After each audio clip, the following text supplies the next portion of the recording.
The fastest way to spot a lie is to compare it with the clock. That thought did not cross my mind until weeks after everything happened. But it all began at exactly 6 o'clock on a quiet Sunday morning. The only day I had to myself after 6 straight days repairing power distribution equipment across 3 counties.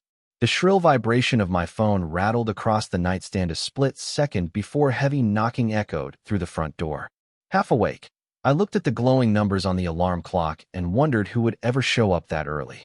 The smell of fresh rain drifted through the cracked bedroom window while the faint hum of neighborhood sprinklers mixed with the distant sound of birds welcoming sunrise.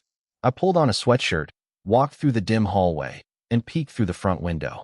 3 sport utility vehicles were parked along the curb with hazard lights blinking against the pale morning sky. Several people wearing neighborhood association badges stood on my front walkway, holding clipboards, folders, and mobile phones pointed toward my house. At the center of the group stood Rebecca Collins, the president of the Homeowners Association, dressed in an immaculate cream-colored jacket, as though she were arriving for a scheduled business meeting instead of waking someone before sunrise on their only day off. The moment I opened the door a few inches, she smiled politely and began reading from a prepared statement about community compliance, property standards, and immediate inspection authority. Her words sounded rehearsed, almost as though the conversation had already been written before I ever stepped outside. I asked one simple question: "Why are you here at 6 in the morning?" She ignored it completely and continued reading from the document in her hands. While she spoke, I noticed something unusual. 2 other board members were quietly recording the entire interaction on their phones from different angles, carefully positioning themselves as if they had planned exactly where to stand. Another person held a folder already labeled with my street address. Everything about the scene felt organized long before I opened my front door. I remained calm, explained that it was my only day off, and asked them to schedule any discussion during normal business hours. Rebecca simply replied that the board believed immediate action was necessary. After several uncomfortable minutes, the group finally returned to their vehicles and drove away, leaving my normally peaceful street strangely silent. I figured the awkward visit had ended. I could not have been more mistaken. By Tuesday afternoon, a certified envelope arrived in my mailbox claiming I had obstructed an official homeowners association inspection, behaved aggressively toward board representatives, and interfered with association business. Reading those accusations felt surreal because they described a morning that bore almost no resemblance to the one I remembered. A few days later, another envelope followed, this time informing me that the association intended to pursue legal action based on its version of those events. Then came something that stopped me cold. Attached to one filing was a written timeline listing precise times for conversations and actions that I knew had never occurred the way they described. Someone had built an entire legal case around a sequence of events, and as I studied those timestamps against the quiet Sunday morning still fresh in my memory, one small detail refused to make sense. The clock in their story did not agree with the clock on mine. I had spent nearly 18 years working as a utility line technician, and if there was one thing that job taught me, it was that every minute mattered. Every service call, every inspection, every repair order carried an exact timestamp because electricity does not leave room for guessing. My work week usually began before sunrise on Monday and rarely ended before sunset on Saturday. Storm damage, equipment failures, emergency maintenance, and scheduled upgrades kept our crews moving across hundreds of miles every week. By the time Sunday finally arrived, I wanted nothing more than one uninterrupted morning with a hot cup of coffee, a quiet porch, and absolutely no schedule to follow. That little brick house had become my escape from everything outside the neighborhood gates. I bought it because the backyard faced a line of mature oak trees instead of another row of houses, and in the early mornings I could hear birds instead of traffic. The scent of fresh-cut grass drifted through the neighborhood every weekend while sprinklers clicked rhythmically across carefully maintained lawns. I respected the community rules because I genuinely believed neighbors deserved clean streets, safe sidewalks, and well-kept homes. My lawn was trimmed every Saturday afternoon. My trash cans were stored out of sight before sunset. The exterior of my house stayed freshly painted, and every improvement I made followed the published architectural guidelines. During the 3 years I had lived there, I had never received a violation notice or attended a board meeting because there had never been a reason to. Most of my neighbors knew me only as the guy who left before daylight in a company truck and returned home after dark. We exchanged friendly waves while collecting mail or walking dogs, but our conversations rarely lasted more than a few minutes. That quiet routine suited me perfectly. I never imagined becoming the center of neighborhood attention. Looking back, I realized the first warning arrived long before anyone knocked on my door that Sunday morning. About 2 weeks earlier, I noticed a newsletter from the Homeowners Association announcing a renewed commitment to stronger enforcement, expanded inspections, and increased community accountability. I skimmed through it while eating dinner and tossed it onto the kitchen counter without giving it much thought. Similar newsletters arrived every few months, usually filled with landscaping reminders and seasonal announcements. Nothing about this one seemed particularly unusual until I remembered a sentence that now stood out in my mind. It encouraged residents to report possible violations immediately so the board could respond without delay. At the time, it sounded harmless. Later, it felt strangely important. A few days after reading that newsletter, I passed Rebecca Collins while checking my mailbox. She greeted me politely, asked whether everything around the property was going well, and mentioned that the board planned to become much more proactive during the coming months. Her smile never faded, but there was something unusually confident about the way she spoke, almost as though she already expected resistance from someone. I simply wished her a pleasant evening and walked back inside. The conversation lasted less than a minute, yet it lingered in my thoughts after the unexpected Sunday visit. As I spread every certified letter across my dining room table beside the original newsletter, I noticed the same phrase appearing again and again in different documents. Immediate action. Those 2 words seemed to justify every decision the board had made. But nobody had ever explained what emergency required showing up before sunrise at the home of someone who had done nothing more than answer his front door. Rebecca Collins had a way of speaking that made ordinary conversations feel like formal hearings. Every sentence sounded carefully measured, every smile perfectly timed, and every decision carried the quiet certainty of someone who believed rules only mattered when she interpreted them. She had served as president of the Homeowners Association for nearly 5 years, and according to several longtime residents, board meetings had gradually transformed from simple neighborhood discussions into tightly controlled presentations where very few people ever questioned her recommendations. I had never attended one myself, so everything I knew came from casual conversations while collecting mail or buying coffee at the local convenience store. Nobody described her as openly hostile. They described her as relentless. If she decided something belonged under the authority of the association, she rarely accepted disagreement as a permanent answer. One evening after work, I stopped by the neighborhood mailbox station and ran into an older neighbor named Daniel who had lived there since the subdivision first opened. We chatted about the unusually wet spring before he glanced toward the clubhouse across the street and quietly shook his head. "Rebecca likes paperwork more than people," he said with a tired smile. "Just keep copies of everything." I laughed politely, assuming he was exaggerating after years of homeowners association politics. Looking back, those few words were better advice than I realized. During the following week, I began noticing small details that had escaped my attention before.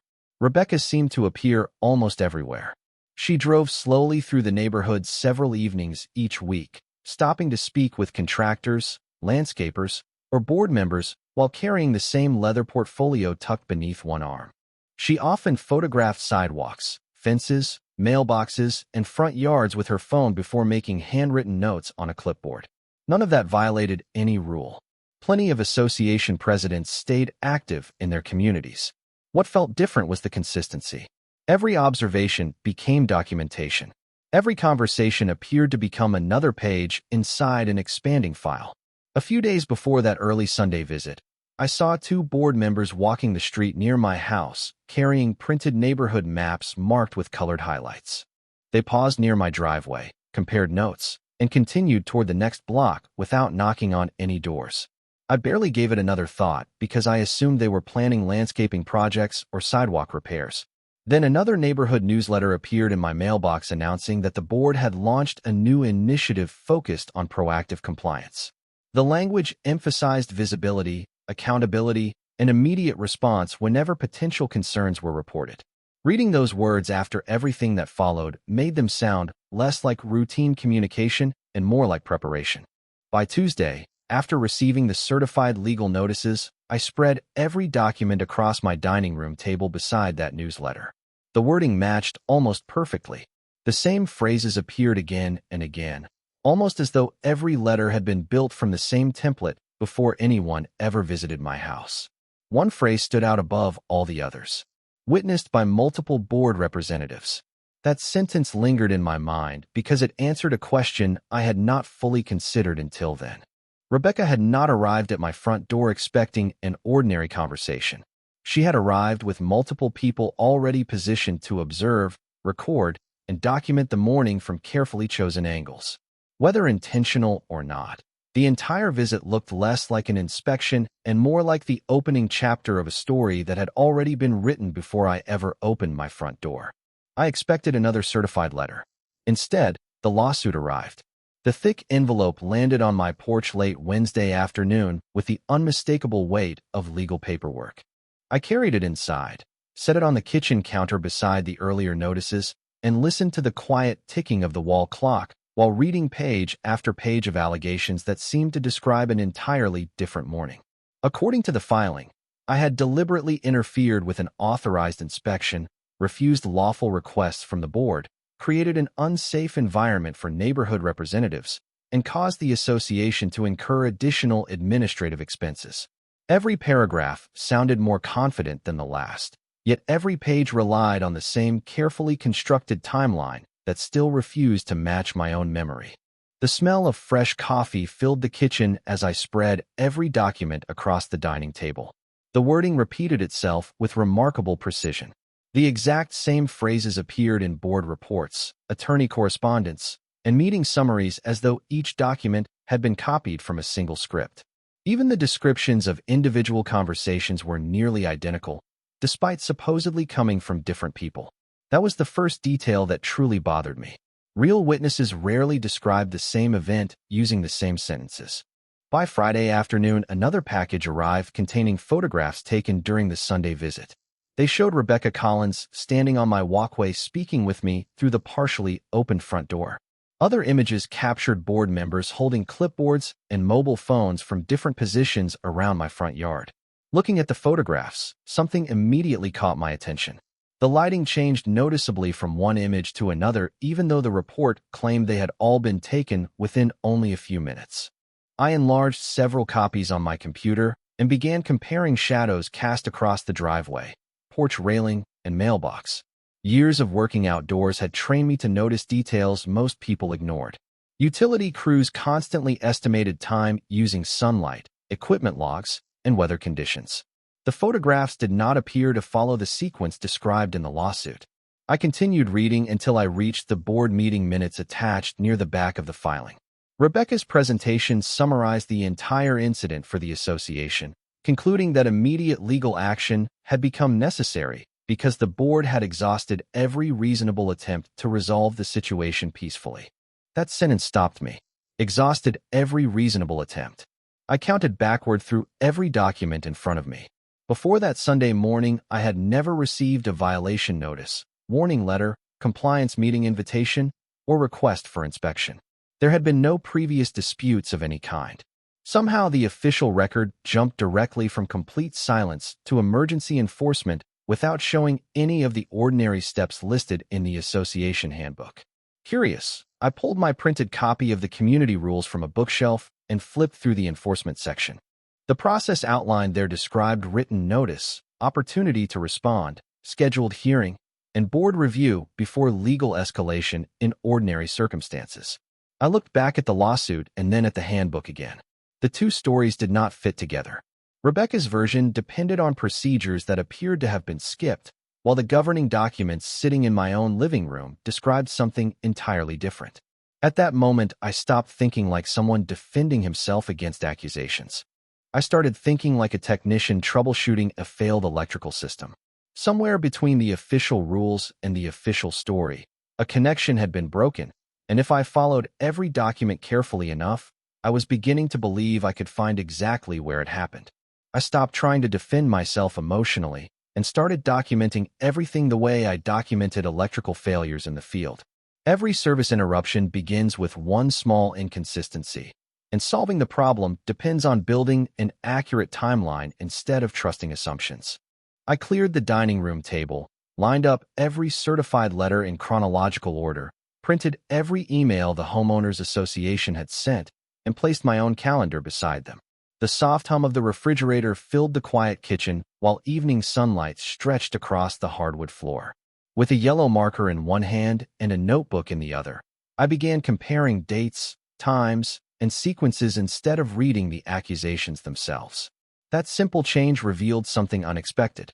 The association's timeline contained several events that appeared perfectly organized until I compared them with my own work records. My utility company issued digital dispatch logs for every assignment, recording when my truck left the yard, when each repair order began, and when every shift officially ended. Those logs showed I had completed my final emergency call late Saturday evening before driving straight home.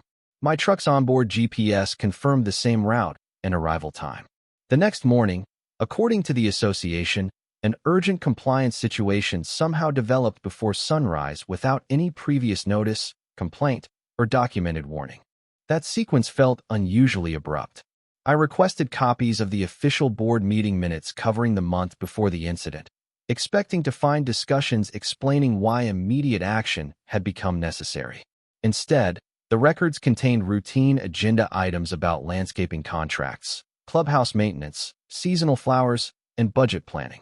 Nothing suggested an emergency involving my property.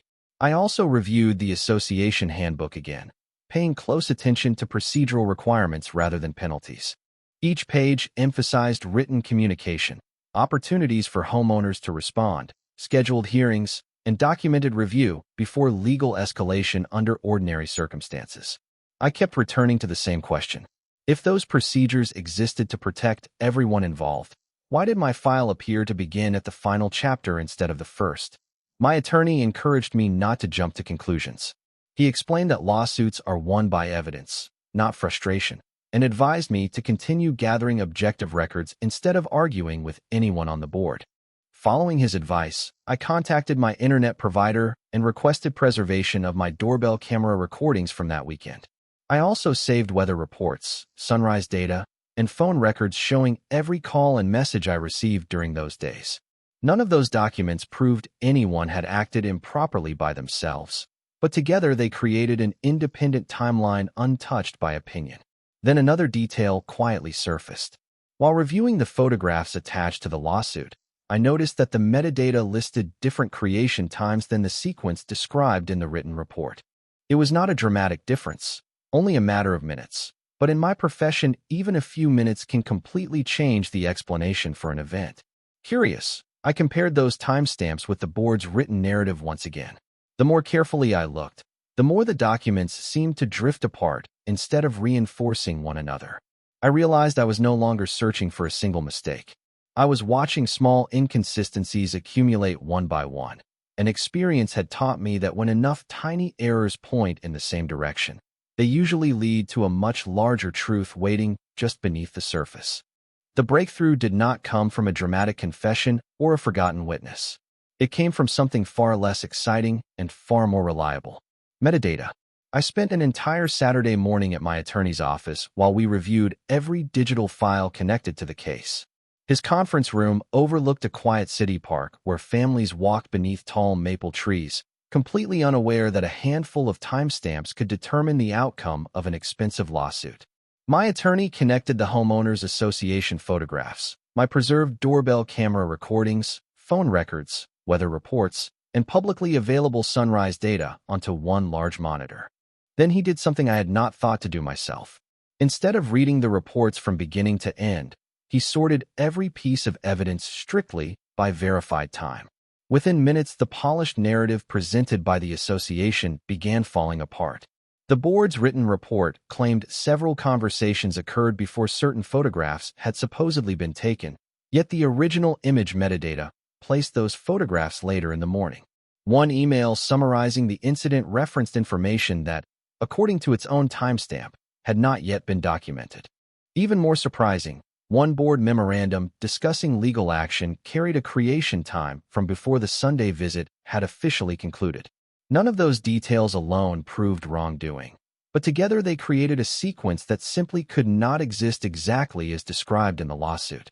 My attorney leaned back in his chair and quietly smiled for the first time since accepting my case. "Stories can change," he said. "Timestamps usually do not." Encouraged, we requested additional association records through the discovery process. Weeks later, several internal communications arrived. Reading them carefully, I noticed another pattern. Different board members described the same morning using noticeably different timelines, even though the final lawsuit presented only one version of events. Some emails referred to a planned documentation visit, while others described an enforcement inspection. One message mentioned gathering photographs before preparing reports. Another discussed preparing reports immediately after returning to the clubhouse. Individually, the differences seemed minor. Collectively, they suggested the official narrative had been assembled from multiple versions rather than one consistent account. Meanwhile, my preserved doorbell camera footage quietly documented the entire visit from the moment the first vehicle stopped outside my house until the last one drove away. The recording showed a calm conversation, polite requests, and a brief exchange lasting only several minutes before everyone departed. There was no confusion about when people arrived, when they left, or how long anyone remained on the property, because the camera recorded every second continuously. My utility company dispatch records, my mobile phone activity, and the camera timestamps all aligned perfectly with one another. That consistency mattered. My attorney organized every document into a detailed chronological binder, placing independent records beside the association's filings so each timeline could be compared page by page. Looking through the completed binder felt remarkably similar to tracing an electrical fault through miles of power lines. Every verified connection strengthened the circuit. Every contradiction revealed exactly where the current stopped making sense. By the time we finished organizing the evidence, I realized something important. I no longer needed to prove my memory was accurate. The documents were beginning to tell the story by themselves, and unlike opinions, they all carried one quality that could not easily be argued with. They had been created long before anyone knew they would someday become evidence. By the time discovery entered its final stage, I realized the most effective strategy was not to argue with Rebecca Collins or challenge every accusation one by one. Instead, I let the association continue producing documents exactly as they always had. Every new filing, every supplemental statement, and every email became another opportunity to compare their version of events with records that already existed long before the lawsuit began. My attorney often reminded me that consistency wins credibility, and credibility wins cases. Those words stayed with me each evening as I organized another stack of paperwork across my dining room table. The binder that once held only a handful of certified letters had grown into a carefully indexed timeline with color-coded tabs separating camera footage, phone records, board correspondence, meeting minutes, photographs, weather reports, dispatch logs, and discovery responses. Looking at it no longer felt overwhelming. It felt complete. Then another production of documents arrived from the Homeowners Association. Included among routine correspondence were internal scheduling emails discussing the Sunday visit before it occurred. I read them slowly, highlighting dates and times with the same yellow marker I had used from the beginning. One message described assigning specific board members to document different parts of the visit. Another confirmed who would prepare written summaries afterward. None of that surprised me. What caught my attention was the sequence. The responsibilities outlined before the visit did not match the responsibilities described afterward in the official reports. Certain individuals claimed to have personally observed conversations, even though internal emails placed them somewhere else during the same time period. It was a subtle inconsistency, but once I noticed it, similar contradictions began appearing throughout the file. My attorney placed every document onto a large conference table and arranged them strictly by verified timestamps rather than by who had written them. The result looked almost like a railroad track stretching across the room. Independent records ran in one straight line. The association's narrative drifted back and forth around it. We never altered a document or speculated about anyone's intentions. We simply compared one record against another until patterns became impossible to ignore. During one preparation meeting, my attorney quietly removed several pages from the middle of the association's timeline and placed them beside the preserved doorbell camera log. The difference was immediately obvious. Events described as happening in one order could not logically fit between the verified timestamps captured by the camera. Additional phone records and email metadata reinforced the same conclusion. Nothing dramatic happened in that conference room. Nobody celebrated. We simply recognized that the strongest part of our case was no longer my recollection of that Sunday morning. It was the association's own paperwork contradicting itself. From that point forward, our preparation changed. We stopped focusing on defending my actions and concentrated instead on presenting an uninterrupted chronology built entirely from objective records. Every exhibit received a reference number. Every timestamp appeared on a master timeline. Every photograph was paired with its original metadata. Every email was placed beside the corresponding meeting minutes and discovery responses. The finished presentation felt less like an argument and more like a technical report explaining exactly where two versions of the same story separated from one another. As I closed the binder after our final preparation session, I realized something Rebecca Collins probably never expected. The more documents the association created, the fewer questions remained about what had actually happened that quiet Sunday morning. Sometimes the strongest evidence does not come from proving someone else wrong. It comes from allowing every verified record to speak in the exact order it was created. The courthouse felt surprisingly quiet on the morning of the hearing.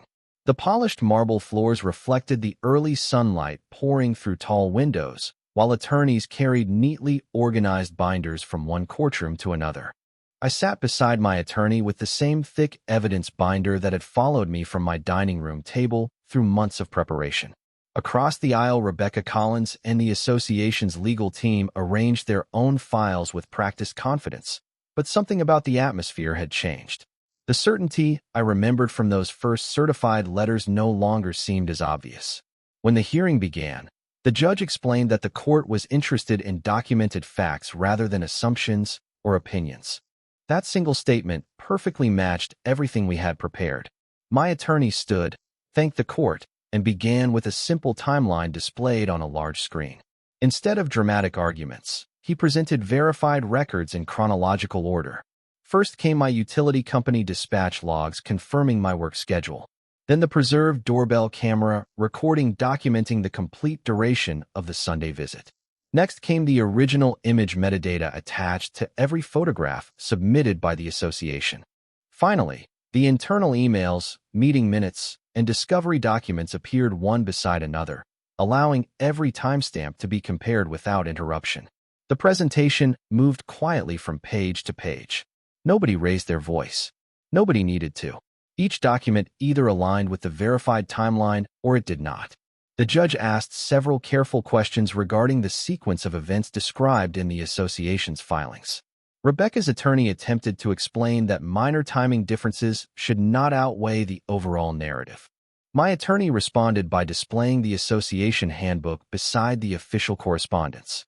Together, they showed that the documented enforcement procedures described in the governing documents differed substantially from the sequence reflected in the lawsuit. Then he returned to the independent records that had existed long before anyone anticipated litigation. The camera recording, digital metadata, dispatch logs, phone records, and weather data all reinforced the same uninterrupted chronology. The judge spent several minutes reviewing the exhibits before requesting clarification about the internal board communications produced during discovery. Those emails revealed multiple drafts describing the same morning in noticeably different ways before the final version appeared in the lawsuit. No single document decided the case by itself, but taken together, they demonstrated a pattern of inconsistencies that could not easily be reconciled with the objective timeline. The courtroom remained almost silent as everyone followed the evidence page by page. After a brief recess, the judge returned and delivered the ruling. The court concluded that the Homeowners Association had failed to establish its claims through reliable evidence, and that the independently verified records presented a more consistent and credible sequence of events. The association's complaint was dismissed, and judgment was entered in my favor. The court also ordered the association to bear the litigation costs permitted under the applicable rules. Rebecca remained composed as the decision was read, quietly gathering her documents without interruption. I closed my binder and realized that none of the outcome depended on clever arguments or dramatic moments. Every result flowed from records that had quietly preserved the truth from the very beginning. Walking out of the courthouse beneath the clear afternoon sky, I thought back to that peaceful Sunday morning when a simple knock at my front door had started everything. The loudest part of the dispute had never been the accusations written on official paper. It had been the silence that followed once every verified document was finally placed in the correct order. The first Sunday after the case ended felt almost identical to the morning when everything had started, yet somehow the neighborhood sounded completely different. I woke naturally just before sunrise, poured coffee into my favorite ceramic mug, and stepped onto the front porch where cool morning air carried the familiar scent of freshly cut grass and damp oak leaves. Sprinklers clicked steadily across nearby lawns while songbirds filled the quiet streets with the same gentle sounds I had almost forgotten beneath months of legal paperwork and court dates. For the first time in a long while, there were no certified envelopes waiting in my mailbox. No attorney letters rested against the front door. No unexpected vehicles lined the curb outside my house before daylight. The neighborhood had not changed very much. My perspective had. A few days after the ruling, the Homeowners Association distributed a brief notice acknowledging that the litigation had concluded and confirming that the matter had been resolved under the court's decision. The message contained none of the confident language that had filled earlier correspondence. It simply stated that future enforcement efforts would follow established procedures outlined in the governing documents. Reading those words, I realized how much power careful documentation could have. The rules themselves had never been my problem. The way they were applied had been. Several neighbors quietly stopped by over the following weeks while walking their dogs or collecting their mail. Some admitted they had assumed the association's version of events because it appeared so official. Others apologized for believing rumors before learning what actually happened. I never blamed them. Most people trust organized paperwork, especially when it arrives on professional letterhead. That experience taught me an important lesson about appearances. Official documents deserve careful reading, not automatic belief. My dining room eventually returned to normal. The stacks of evidence disappeared into a single storage box labeled with the case number and the year. The thick binder that had traveled from my kitchen table to my attorney's office and finally into the courtroom now rested quietly on a bookshelf beside repair manuals and family photo albums. I hoped I would never need to open it again, but I also knew I would never throw it away. Every page represented patience instead of panic, facts instead of assumptions, and preparation instead of frustration. At work, nothing changed except my appreciation for accurate records. Every dispatch log, inspection report, and maintenance checklist reminded me that truth usually leaves a trail long before anyone realizes it will matter. That idea stayed with me each time I signed another service report or verified another timestamp. Precision was never just good engineering. It was protection. Occasionally, I still saw Rebecca Collins during neighborhood events. We exchanged polite nods and continued in opposite directions. There was no dramatic confrontation, no final argument, and no need for one. The courtroom had already answered the only questions that mattered. Looking back now, I do not remember the lawsuit as the defining part of the story. I remember the quiet moments spent comparing documents one page at a time while refusing to let emotion replace evidence. Those hours accomplished far more than anger ever could. Every accurate timestamp, every preserved recording, every verified record slowly built a picture that spoke more clearly than accusations. Standing on my porch with another peaceful Sunday morning unfolding around me, I finally understood something my years in utility work had taught me without my realizing it. Systems function properly only when every connection is honest. Communities work the same way. Trust cannot survive without truth, and truth does not become stronger because someone speaks louder. It becomes stronger because careful records allow it to remain exactly what it has always been. Justice is not loud. It is smart, patient, and inevitable.